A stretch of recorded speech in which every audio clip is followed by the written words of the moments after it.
फिलिस्तीन अल्लाह के कई पैगंबरों की पैदाइश की मुबारक जमीन है। यहीं बैतुल मक़दिस और मस्जिद अल अक्सा मौजूद हैं, जिनकी वजह से दुनिया भर के मुसलमान फिलिस्तीन से गहरा लगाव रखते हैं। लेकिन कुछ इस्लाम दुश्मन ताकतों की साजिशों के चलते 14 मई 1948 को अरब जमीन के दिल में एक जायोनी और गासिब जबरदस्ती कब्जा करने वाला मुल्क इजराइल के कयाम का ऐलान कर दिया गया। इजराइल के वजूद का ऐलान होते ही कुछ ताकतवर देशों ने उसे तस्लीम कर लिया और उसे सियासी ताकत मुहैया कराई। अफसोस की बात यह है कि सिर्फ गैर मुस्लिम ही नहीं बल्कि कुछ मुस्लिम देश भी इजराइल को मान्यता दे चुके हैं। 1947 में जब यूनो ने फिलिस्तीन की तकसीम विभाजन की सिफारिश की तो इजराइल के लिए 54% जमीन देने की बात कही गई थी, जबकि हकीकत यह थी कि उस वक्त फिलिस्तीन में यहूदी आबादी के पास सिर्फ 6.59% जमीन थी। आज हालात इतने खराब हो चुके हैं कि करीब 87% फिलिस्तीनी जमीन पर जायोनी कब्जा हो चुका है। इसमें बैतुल मक़दिस भी शामिल है, जहां मुसलमानों की तीसरी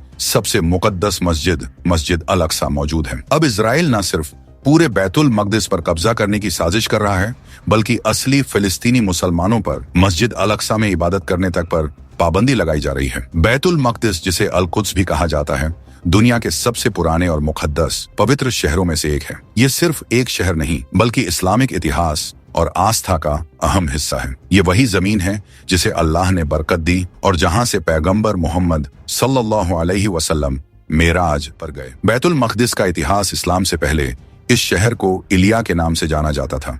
इसकी बुनियाद सबसे पहले यबूसी कौम जेबुसाइट्स ने 3000 ईसा पूर्व रखी थी, इसलिए इसका पहला नाम यबूस जेबस पड़ा। यह मक्का से 1300 किलोमीटर उत्तर में स्थित है और फिलिस्तीन का अहम हिस्सा है। बैतुल मक़दिस पर जायोनी कब्जे की दास्तान 1948 की अरब इजराइल जंग के बाद इस शहर को 2 हिस्सों में बांट दिया गया। पश्चिमी Betul Maqdis new city Israel के कब्जे में चला गया। पूर्वी Betul Maqdis old city Jordan सरकार के नियंत्रण में रहा। 1979 की अरब इजराइल जंग में इजराइल ने पूरे बैतुल मक़दिस पर कब्जा कर लिया, जिसमें मस्जिद अल अक्सा और पूरा पुराना शहर ओल्ड सिटी शामिल था। आज यह मुकद्दस शहर जायोनी शासन के कब्जे में है। इजराइल इसे अपनी राजधानी बताता है। अंतर्राष्ट्रीय समुदाय और संयुक्त राष्ट्र यूएनओ ने इजराइल के इस दावे को खारिज किया है और इसे फिलिस्तीन का हिस्सा माना है। बैतुल मक़दिस इस्लाम का तीसरा सबसे मुकद्दस शहर है। मक्का और मदीना के बाद यह मुसलमानों का पहला किबला था। मदीना में 16 महीने तक पैगंबर मोहम्मद सल्लल्लाहु अलैहि वसल्लम और उनके सहाबा ने यहीं की तरफ रुक करके नमाज पढ़ी। मस्जिद अल अक्सा जो इसी शहर में मौजूद है, इस्लाम की तीसरी सबसे मुकद्दस मस्जिद है। यहीं से पैगंबर मोहम्मद सल्लल्लाहु अलैहि वसल्लम मेराज के लिए रवाना हुए। यह वह मुबारक जमीन है जिसका जिक्र खुद कुरान में किया गया है। अल्लाह फरमाते हैं, वह अल्लाह पाक है जिसने अपने बंदे मोहम्मद सल्लल्लाहु अलैहि वसल्लम को रातों रात मस्जिद हराम काबा से मस्जिद अक्सा तक सफर कराया, जिसके आसपास हमने बरकत दी है ताकि हम उसे अपनी कुछ निशानियां दिखाएं। बेशक वह सब कुछ सुनने और देखने वाला है। बैतुल मक़दिस खतरे में है। इजराइल अब मस्जिद अल अक्सा और पूरे बैतुल मक़दिस पर कब्जा करने की साजिश कर रहा है। फिलिस्तीनी मुसलमानों को वहां इबादत करने से रोका जा रहा है। इजरायली ताकतें मस्जिद में घुसकर नमाजियों को गिरफ्तार और शहीद कर रही हैं। मुसलमानों की जिम्मेदारी बैतुल मक़दिस सिर्फ फिलिस्तीन का नहीं बल्कि पूरी उम्मत ए मुस्लिमा मुसलमानों की कौम की अमानत है। इसकी हिफाजत करना हर मुसलमान की जिम्मेदारी है। इंसाफ पसंद लोगों को आवाज उठानी होगी ताकि यह जायोनी जुल्म खत्म हो। क्या हम अपनी इस्लामी विरासत को भूल जाएंगे या इसके लिए खड़े होंगे? फिलिस्तीनी लोग इसे अल हरम अल कुद्सी अल शरीफ भी कहते हैं। जब मस्जिद अल अक्सा कहा जाता है तो इसका मतलब सिर्फ कुब्बतुस सखरा डोम ऑफ द रॉक नहीं बल्कि पूरा हरम कुद्सी होता है, जो चारों तरफ दीवार से घिरा हुआ है। इस परिसर में कई इमारतें मौजूद हैं, जिनमें वह चट्टान रॉक भी शामिल है जिसे मुसलमानों का पहला किबला माना जाता है और जिस पर सुनहरी गुंबद बना हुआ है।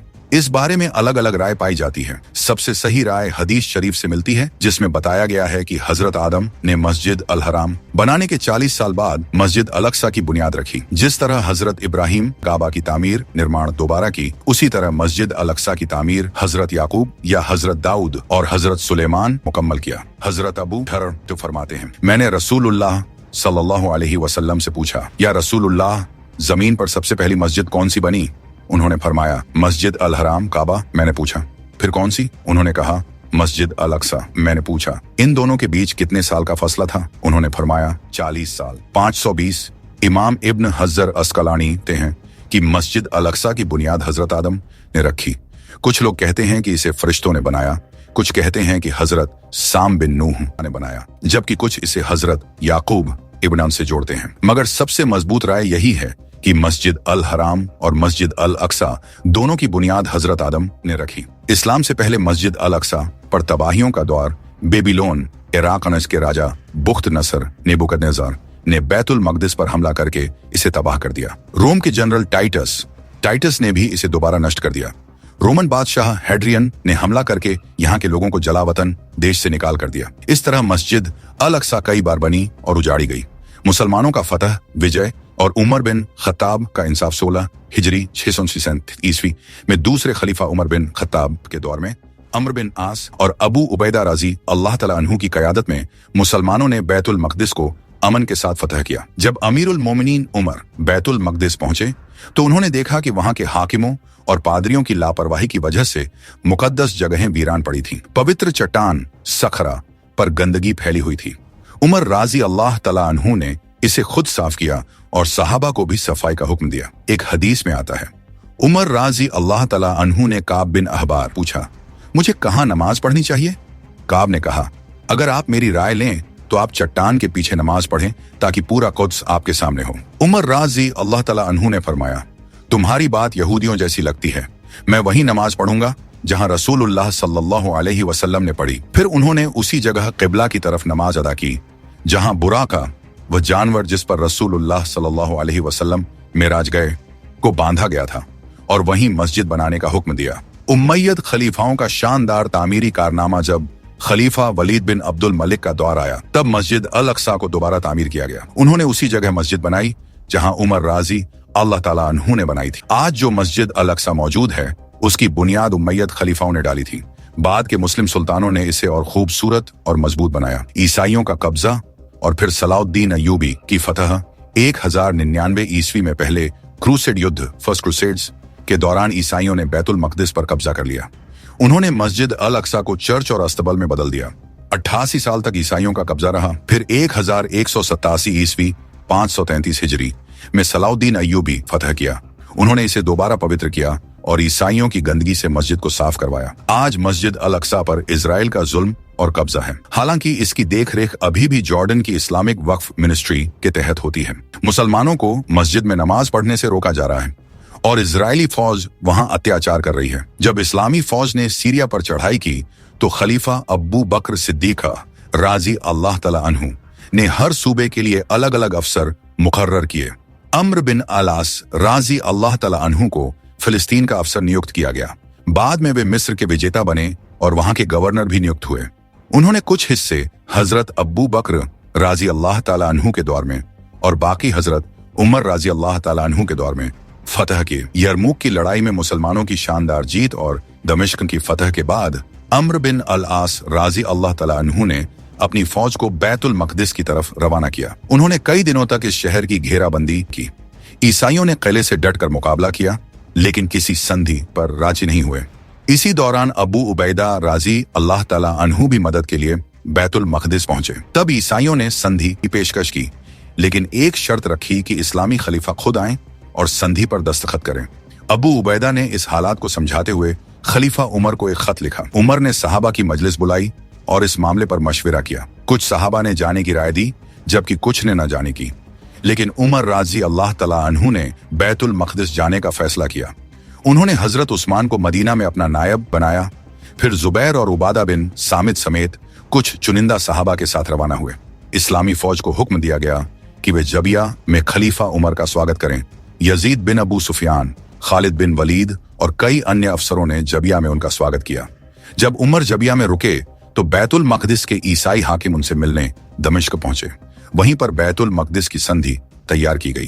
कुछ इतिहासकारों के अनुसार ये संधि बैतुल मकदिस पहुंचने के बाद लिखी गई। जब उमर राजी अल्लाह तआला अन्हु बैतुल मकदिस के करीब पहुंचे तो अब्बू उबैदा और इस्लामी फौज के अफसर उनका इंतजार कर रहे थे। मुसलमानों को डर हुआ कि अगर ईसाई हाकिमों ने उमर की सादगी देखी तो वे क्या सोचेंगे। इसीलिए उन्होंने उमर को एक तुर्की घोड़ा और कीमती लिबास पेश किया, लेकिन उमर ने लेने से साफ इनकार कर दिया। उन्होंने फरमाया, जो इज्जत सम्मान अल्लाह ने हमें इस्लाम के जरिए दी है वही हमारे लिए काफी है। उसी सादे लिबास और साधारण हाल में उन्होंने बैतुल मकदिस में दाखिल हुए। हजरत उमर का ऐतिहासिक कयाम, चूंकि ज्यादातर इस्लामी अफसर और खजांची वहां जमा हो चुके थे, इसलिए उमर कई दिन वहीं रुके। उन्होंने जरूरी हुक्म और अहम हिदायतें जारी की। हजरत उमर ने 16 हिजरी 737 ईस्वी में बैतुल मकदिस की संधि की। इसके बाद सदियों तक मुस्लिम हुक्मरानों के अधीन रहा और उन्होंने इसे शांति का प्रतीक बना दिया। लेकिन 1099 ईस्वी में पहले क्रूसेड के दौरान ईसाई यूरोपीय हमलावरों ने मुसलमानों पर हमला कर दिया। 15 जुलाई 1099 को ईसाई आक्रमणकारियों ने बैतुल मकदिस पर कब्जा कर लिया। 70,000 से ज्यादा मुसलमानों, मर्दों, औरतों और बच्चों का बेरहमी से कत्ल किया गया। अल मस्जिद अल अक्सा के अंदर भी मुसलमानों का कत्लेआम हुआ। उन्होंने अल अक्सा मस्जिद को चर्च में तब्दील कर दिया और वहां रहने लगे। सबसे बुरा यह था कि उन्होंने मस्जिद को घोड़ों का तबेला बना दिया। ईसाइयों ने पूरे फलस्तीन में अपना ईसाई शासन स्थापित कर लिया। सुल्तान सलाउद्दीन अय्यूबी, एक महान मुजाहिद सलाउद्दीन अय्यूबी का जन्म और प्रारंभिक जीवन 532 हिजरी 1186 में इराक के तिक्रित शहर में पैदा हुए। उनके पिता नजमुद्दीन अय्यूब और चाचा असदुद्दीन शेर कोह बड़े राजनीतिक और प्रशासनिक अधिकारी थे। उनके परदादा अय्यूब शदी की वजह से उन्हें अय्यूबी कहा जाता है। उनके जन्म के कुछ साल बाद उनके पिता और चाचा मौसुल चले गए, जहां उन्हें इमादुद्दीन जंगी ने खुले दिल से स्वीकार किया। जब इमादुद्दीन जंगी की हत्या हुई तो उनके बेटे नूरुद्दीन जंगी को अय्यूबी परिवार की मदद से हुकूमत मिली। शिक्षा और सैन्य प्रशिक्षण सलाउद्दीन अय्यूबी दमिश्क, सीरिया में पले बढ़े। उन्होंने वहां इस्लामी शिक्षा हासिल की और युद्ध कौशल में निपुणता प्राप्त की। उनके परिवार के अधिकतर लोग ऊंचे प्रशासनिक और सैन्य पदों पर थे। उन्होंने अपने पिता से राजनीतिक सूझबूझ सीखी और अपने चाचा से युद्ध जीतने की रणनीतियां सीखी। बाद में वे अपने चाचा असदुद्दीन शेर कोह के साथ युद्ध के मैदान में गए। प्रशासन में पहला पद नूरुद्दीन जंगी ने सलाउद्दीन अय्यूबी की सैन्य और प्रशासनिक योग्यता को पहचाना। उन्होंने दमिश्क के प्रांतीय पुलिस प्रमुख का पद सौंपा। इस पद को संभालते ही उन्होंने दमिश्क को चोरों, लुटेरों और शरारती तत्वों से मुक्त कर दिया। दमिश्क शांति और सुरक्षा का गढ़ बन गया। मिस्र की फतह और अय्यूबी सल्तनत की स्थापना 564 हिजरी में मिस्र को फतह करने के बाद सलाउद्दीन अय्यूबी वहां के शासक बने। वे अल्लाह से डरने वाले महान योद्धा और प्रसिद्ध विजेता थे। उन्होंने अपनी बुद्धिमानी, दूरदर्शिता और रणनीति से मिस्र के फातिमी शासन को समाप्त किया और इसे नूरी शासन में मिला दिया। फिर 569 हिजरी में उन्होंने यमन को भी फतह कर लिया। जब नूरुद्दीन जंगी का निधन हुआ तो सलाहुद्दीन अय्यूबी को पूरी सल्तनत का प्रमुख बनाया गया।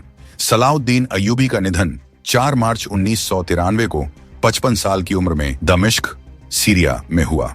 उन्हें दमिश्क की उमैयद मस्जिद के पास दफन किया गया। 1174 में उन्हें मिस्र की राजधानी काहिरा में सुल्तान घोषित किया गया था। उन्होंने लगभग 19 वर्षों तक इस्लामी सल्तनत की सेवा की। सलाहुद्दीन अय्यूबी की बहादुरी और न्याय, वे एक बहादुर, इंसाफ पसंद और अल्लाह के खौफ से भरपूर सुल्तान थे। उन्होंने पूरे इस्लामी जगत को ईसाई आक्रमणकारियों से बचाने के लिए अपना जीवन लगा दिया। उन्होंने बैतुल मकदिस को ईसाइयों के चंगुल से छुड़ाया और वहां फिर से इस्लामी शांति स्थापित की। अय्यूबी की सबसे बड़ी तमन्ना अल अक्सा को फतह करना थी। अल्लाह ताला ने उनकी यह ख्वाहिश पूरी कर दी और उनकी क़यादत, नेतृत्व में ये दोनों मुकद्दस जगहें फतह हुई। बैतुल मकदिस की फतह को इस्लाम में उनकी सबसे बड़ी बहादुरी और कारनामों में से एक माना जाता है। अपनी समझदारी, सियासत, राजनीति और ताकत की मदद से उन्होंने मिस्र, यमन, सीरिया, मोसुल, अक्का, बेबीलोस, याफा, सैयदून, बेरूत वगैरह को फतह किया और अय्यूबी सल्तनत की बुनियाद रखी। उनकी सल्तनत में मौजूदा मिस्र, सीरिया, इराक, फिलिस्तीन, हिजाज, यमन और कई अफ्रीकी देश शामिल थे। ईसाइयों का हमला और जंग हत्तीन 1187 188 ईस्वी में ईसाइयों ने हिजाज पर हमला किया और रेनॉल्ड नाम का ईसाई लश्कर सेना लेकर मदीना पर हमला करने की नीयत से बढ़ा। सलाउद्दीन अय्यूबी ने इस हमले को रोकने के लिए तुरंत कदम उठाया। उन्होंने एक खास ज्वलनशील पदार्थ, कंबस्टिबल मैटर का इस्तेमाल किया, जिससे दुश्मन की सेना के रास्ते में आग भड़क उठी। फिर 1187 ईस्वी में हत्तीन नामक जगह पर जंग शुरू हुई। रेनॉल्ड को पीछा करके गिरफ्तार किया गया और फिर उसे कत्ल कर दिया गया। बैतुल मकदिस की फतह 187 ईस्वी हत्तीन की जंग जीतने के बाद सलाउद्दीन अय्यूबी बैतुल मकदिस और अल मस्जिद अल अक्सा की तरफ बढ़े। यह लड़ाई 1 हफ्ते तक जारी रही। ईसाइयों ने आखिरकार हथियार डाल दिए और रहम की भीख मांगी। ईसाइयों की हुकूमत ज्यादा दिनों तक नहीं चली और बिना किसी खून खराबे के सलाउद्दीन अय्यूबी ने 27 रजब 583 हिजरी को बैतुल मकदिस को आजाद कर लिया। 88 साल बाद फिर से बैतुल मकदिस और अल अक्सा मस्जिद मुसलमानों के कब्जे में आ गए। बैतुल मकदिस में सलाउद्दीन अय्यूबी की इंसानियत और रहमत सलाउद्दीन अय्यूबी एक बेहतरीन फतह करने वाले आइडियल कॉन्करर की तरह बैतुल मकदिस में दाखिल हुए। मस्जिद अल अक्सा में जाकर उन्होंने खुद नूरुद्दीन जंगी के बनाए हुए मिंबर पलपिट को मस्जिद में रखा। मुसलमानों ने मस्जिद अल अक्सा को पानी होकर पाक किया। ईसाइयों के दौर में जो बदलाव मस्जिद में किए गए थे उन्हें हटा दिया गया और मस्जिद को उसकी असली शक्ल में वापस लाया गया। बैतुल मकदिस की फतह के साथ ही 1099 से चले आ रहे ईसाई शासन का अंत हो गया। अब फिलिस्तीन अय्यूबी सल्तनत का हिस्सा बन गया। एक बार फिर बैतुल मकदिस की फिजाओं में अल्लाहू अकबर की सदाएं गूंजने लगी। अय्यूबी ने बैतुल मकदिस में वो जुल्म और बेरहमी नहीं की जो ईसाइयों ने 15 जुलाई 1099 को मुसलमानों पर की थी। उन्होंने हर ईसाई को फिरौती देकर हिफाजत और सुरक्षा दी। जो लोग फिरौती देने में नाकाम रहे, सलाउद्दीन अय्यूबी और उनके भाई मलिक आदिल ने उनकी फिरौती अदा कर दी। उनकी इंसानियत, बहादुरी, दरियादिली, शराफत, इंसाफ, माफ करने की आदत, अच्छे अखलाकम और विनम्रता की वजह से सिर्फ मुसलमान ही नहीं बल्कि गैर मुसलमान भी उन्हें एक नेक और इज्जतदार हाकिम मानते थे। सलाउद्दीन अय्यूबी की जिंदगी हमें सिखाती है कि इंसाफ, हिम्मत और अल्लाह पर यकीन से बड़ी फतह हासिल की जा सकती है। उन्होंने न सिर्फ जंगों में जीत हासिल की बल्कि इंसानियत और इंसाफ की मिसाल भी कायम की। हमें उनके जैसे सच्चे ईमान, बहादुरी और नेक सीरत चरित्र को अपनाना चाहिए। बैतुल मकदिस सदियों तक मुस्लिमों के शासन में रहा। फिलिस्तीन 934 हिजरी 1516 ईस्वी से लेकर ओटोमन खिलाफत के शासन में था। अल अक्सा का प्रशासन भी ओटोमन खिलाफत के तहत था। सुल्तान अब्दुल हमीद द्वितीय 1842 से 1918 के शासन में यहूदियों ने फिलिस्तीन में एक यहूदी राज्य स्थापित करने के लिए तिकड़म की। उन्होंने सुल्तान को लालच देकर अपनी साजिश को अंजाम देने की कोशिश की, लेकिन सुल्तान ने किसी भी हालत में ऐसा करने से इनकार कर दिया। दुर्भाग्यवश 1914 में 1334 हिजरी पहली विश्व युद्ध में खिलाफत को हार का सामना करना पड़ा। फिर 1917 में ब्रिटिश सरकार ने फिलिस्तीन और बैतुल मकदिस पर कब्जा कर लिया। बालफोर घोषणा के तहत ब्रिटेन ने फिलिस्तीन में यहूदी राज्य स्थापित करने का वादा किया और यहूदियों को फिलिस्तीन में बसने की आम अनुमति दी। यहूदी फिलिस्तीन में आते रहे और उनकी संख्या धीरे धीरे बढ़ने लगी। अरबों ने इसके खिलाफ विरोध किया, लेकिन उनका विरोध बेअसर रहा और यहूदियों का आना जारी रहा।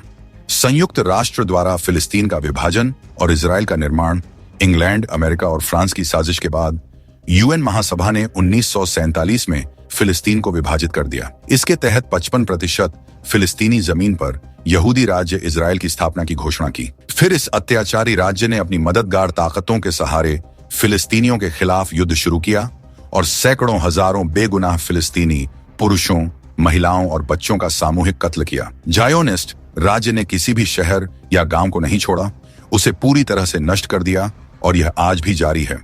इस अत्याचारी राज्य ने फिलिस्तीनी जमीन पर धीरे धीरे कब्जा करना जारी रखा और आज लगभग 87% फिलिस्तीन पर उसका कब्जा है। 1967 में अरब इजराइल युद्ध के दौरान अवैध इजराइल राज्य ने अल अक्सा पर कब्जा कर लिया। उसने मुसलमानों को अल अक्सा में प्रवेश करने से रोक दिया। यह स्थिति आज तक जारी है। दुनिया के कई देशों जिनका जिम्मा इस तरह के इजराइल के अपराधों के खिलाफ आवाज उठाना था, वे मौन हैं।